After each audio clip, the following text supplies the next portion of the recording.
इस दौरे से क्या हासिल होगा इंडिया को, और डोनाल्ड ट्रंप क्या चाहते हैं। कहीं वो इलेक्शन की कैंपेन तो चलाने नहीं आ रहे क्योंकि बड़ी तादाद के अंदर इंडियंस अमेरिका के अंदर हैं और डोनाल्ड ट्रंप दोबारा इलेक्शन लड़ने जा रहे हैं, तो क्या वो सारी सूरत हाल के ऊपर की होगा। तीसरा ये कि पाकिस्तान की स्ट्रैटेजी क्या है। पाकिस्तान इन तीनों चारों चीज़ों के ऊपर हम वाकई टारगेटेड हैं, हम कश्मीर वाले मामले को उसी तरह से आगे लेकर जा रहे हैं, उन्हीं तरीक़ों से जिस रफ्तार से हम आगे जाने की कोशिश कर रहे थे। ये जो हम देख रहे हैं कि यूरोप के अंदर कश्मीर वाले मामले पर आवाज़ उठती है, लेकिन इंडियंस ज़्यादा हावी होते हैं क्योंकि वो ज़्यादा हैं तादाद के अंदर, इन्वेस्टमेंट भी करते हैं, लॉबिंग भी करते हैं, उनकी एडवोकेसी भी बड़ी मजबूत है। हुकूमत पाकिस्तान जो पिछली रही मुस्लिम लीग नून के दौर की, वो ज़रा डीफोकस थी कश्मीर के मामले पे। मौजूदा हुकूमत ज़्यादा फोकस है। पाकिस्तान को क्या तवक्कुआत रखनी चाहिए। वो जो एक मामला था जिसका हम बार बार जिक्र सुनते हैं, इमरान खान साहब की जब मीटिंग होती है तो हम देखते हैं डोनाल्ड ट्रंप साहब कहते हैं कश्मीर पे मैं सॉलिसी के लिए तैयार हूँ। हिंदुस्तान के अंदर इस वाले पॉइंट के ऊपर बेचैनी देख रहे हैं आप, और वाकई क्या अमेरिका संजीदा है कि कश्मीर की बात करेगा इंडिया में जाके। पाकिस्तान को, हुकूमत पाकिस्तान को, पीटीआई की गवर्नमेंट को, वज़ीर आज़म पाकिस्तान को आप क्या समझते हैं कि क्या उम्मीदें हैं, इससे पाकिस्तान को क्या हासिल हो सकता है डोनाल्ड ट्रंप के अमेरिका के विजिट से, हमें क्या हासिल होगा, हमें किस चीज़ के ऊपर नज़र रखनी चाहिए। बिस्मिल्लाहिर्रहमानिर्रहीम।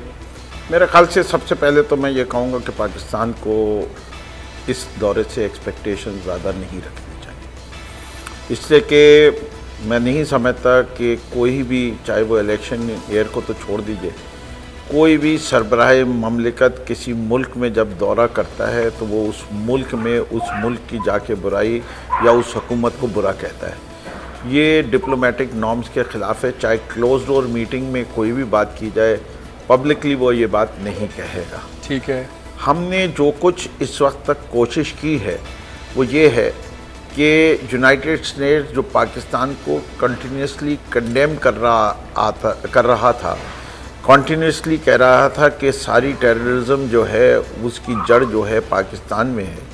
जब से पाकिस्तान तहरीक इंसाफ की हुकूमत आई है वो पेंडुलम हम दूसरी तरफ ले गए और आज अमेरिका हमारे पीसफुल होने का और हमें जो है क्रेडिट देता है कि हम रीजन में स्टेबिलिटी लाने की फोर्सेस हैं और रीजन में हम पीस को प्रमोट कर रहे हैं। पाकिस्तान को यूरोप के मामले में अब क्या स्ट्रेटजी अपनानी चाहिए, किस तरह हुकूमत पाकिस्तान एक्ट करे यूरोपियन कंट्रीज़ के साथ और यूरोपियन पार्लियामेंट के अंदर। एक तो सबसे पहले ये है कि जो हमारे ओवरसीज़ पाकिस्तानी यूरोप के जिस मुल्क में रहते हैं, हमें उनको सबसे पहले पाकिस्तानी बनाना है, क्योंकि यहाँ की जो सियासी जमातें हैं, इनके जो सियासी विंग हैं वहाँ पर, मजहबी जमातों के विंग हैं वहाँ पर, सबसे पहले तो मौजूदा गवर्नमेंट को, ये भी जैसे नकवी साहब फरमा रहे थे कि ये चीज़ें अभी ट्रंप तो मशहूर है यू टर्न लेने में, तो वो टाइम नहीं लगाएगा। अभी वो ट्रंप जो है वो अपने मोदी के पास जा रहा है। मोदी तो हमारे वजीर आज़म भी लेते हैं, देखिए कहते हैं वो अक्लमंदी का काम है। अक्लमंदी का है तो शेर अक्लमंदी से हम अपने बड़े नुकसान कर लेंगे। और अभी बात हो रही है कि कश्मीर के ऊपर मौजूदा हुकूमत ने बड़े काम किए हैं, करने चाहिए। और मैं आपके प्रोग्राम से कहता हूँ कि कश्मीर का जो मिनिस्टर है वो तो कुछ ठीक लगा दे, जो कहीं नज़र आए। जब से 5 अगस्त हुई है मुझे बताएं वो कश्मीर का मिनिस्टर कहाँ नज़र आया। एक बात तो ये तो यहाँ का मामला है, अच्छा इस पे होना चाहिए। दूसरा, जो ओवरसीज़ पाकिस्तानी हैं, हमें अपने मिशन के साथ जो हमारे कौंसलेट हैं, एम्बेसी हैं, उनको और कम्युनिटी में जो गैप है ये ख़त्म होना चाहिए, क्योंकि यूरोपियन पार्लियामेंट में जो लोग हैं वो हम उनके वोटर और सपोर्टर हैं। जब हमारे एम्बेसीज़ और कम्युनिटी में बहुत बड़ा डिफरेंस है, बहुत बड़ा गैप है, कहते हैं कि डिवाइड एंड रूल, ये ख़त्म होने चाहिए। बल्कि शाह महमूद कुरैशी साहब से 2-3 मीटिंगों में ये मैं कह भी चुका हूँ। मैं पिछले साल 30 कम्युनिटी के इश्यूज रहेंगे, ग्रुप बंदी रहेगी, ग्रुप बंदी रहे के अंदर कैसे जाएं?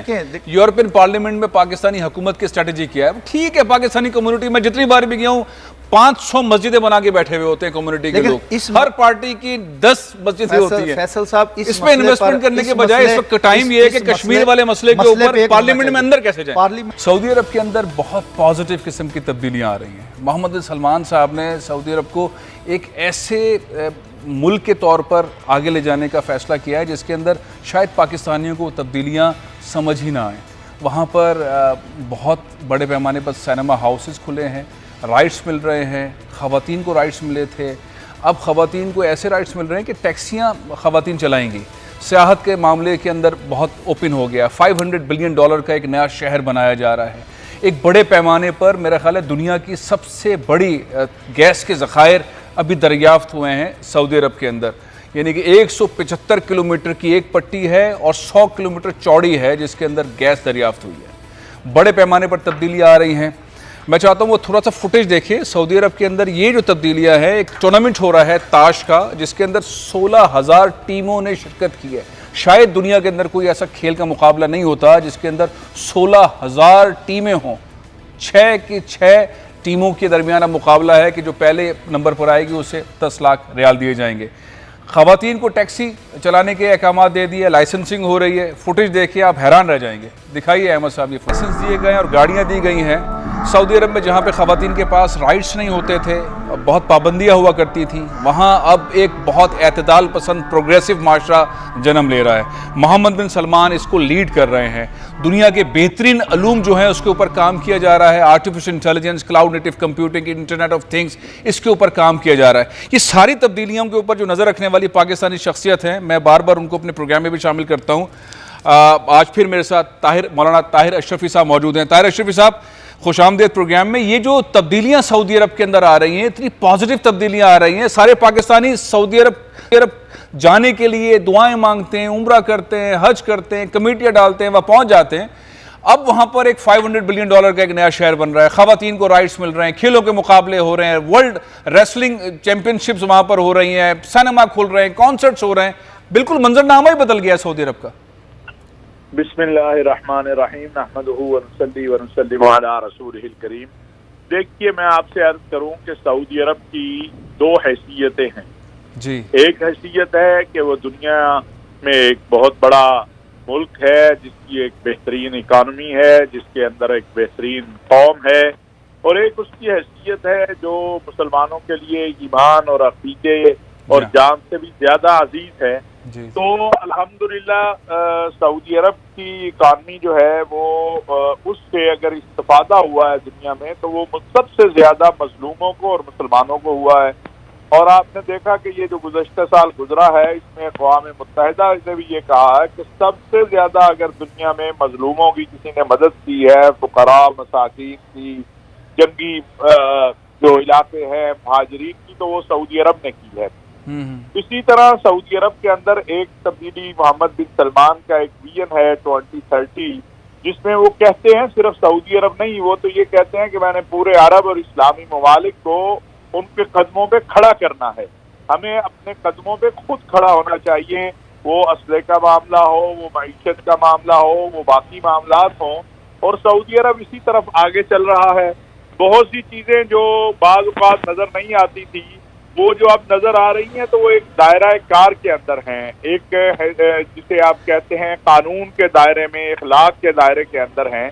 और मैं समझता हूँ कि सऊदी अरब के अंदर जो दुनिया कह रही है कि तब्दीली आ रही है, मैं समझता हूँ ये तब्दीली नहीं है, बल्कि सऊदी अरब ने हमेशा, जहाँ ख़वातीन के हकूक़ की बात है, तो मेरा ख्याल है जितनी महफूज सऊदी अरब में ख़वातीन है दुनिया में कहीं नहीं है। बिल्कुल सही। अच्छा, ये बताइए, जो तब्दीलियां हैं, बड़ी पॉजिटिव तब्दीलियां हैं, वीज़ों की से मुतालिक बहुत तब्दीलियां हैं, इन्वेस्टमेंट से मुतालिक तब्दीलियां हैं, खेलों से मुतालिक तब्दीलियां हैं, बहुत अच्छी तब्दीलियां हैं। पाकिस्तान को इससे क्या सीखना चाहिए? पाकिस्तान बहुत फॉलो करता है सऊदी अरब को, मेरा ख्याल है सबसे ज़्यादा पाकिस्तानी सऊदी अरब को फॉलो करते हैं। पाकिस्तान में मैं समझता हूँ कि हमें एक बात बड़ी वाज़ेह सऊदी अरब से सीखने की और समझने की है कि हमें अपने मुल्क की सोचनी चाहिए। एक्सट्रीमिज्म और टेररिज्म और इंतहा पसंदी, और ये जो एक बिल्कुल हमने ये फिक्र बना ली है कि जो मेरा फिक्र है बस उसके सामने जो कोई भी है वो काबिल कबूल नहीं है। सऊदी अरब में आज भी निज़ाम हुकूमत में मुफ्ती आज़म जो है उनका जो असर है और जो उलमा का असर है वो कम नहीं हुआ, बल्कि मैं समझता हूँ बहुत सी जगहों पे ज्यादा हुआ है। अच्छा। लेकिन सऊदी अरब वो मुल्क है कि अफगानिस्तान के जिहाद में आपने देखा कि बहुत अरब आए थे, और सऊदी अरब भी उन ममालिक में से एक था जिसने अफगानिस्तान के जिहाद में मदद की थी। लेकिन फिर उन्होंने अपने नौजवानों की इस्लाह भी की, उनको दहशतगर्दी और इंतहा पसंदी के डगर पे नहीं चलने दिया। और जिस तरह पाकिस्तान ने, क्योंकि आज आपके प्रोग्राम में आपको पता है कि ऑपरेशन रद्दुल फसाद का कल से एक 3 साल या 4 साल मुकम्मल हुए हैं 3 साल और मुकम्मल हुए हैं, जी हाँ। उस हवाले से तो मैं ये बात जरूर कहूंगा कि जिस तरह सऊदी अरब के उलमा और हुकूमत और अवाम ने मिलकर इंतहा पसंदी, दहशतगर्दी, फिरका वाराना तशद्दुद और एक्सट्रीमिज्म की सोच पर काबू पाया है, सऊदी अरब ने जिस तरह काबू पाया, पाकिस्तान को भी इस तरह काबू पाना चाहिए। बहुत बहुत शुक्रिया मौलाना ताहिर अशरफी साहब।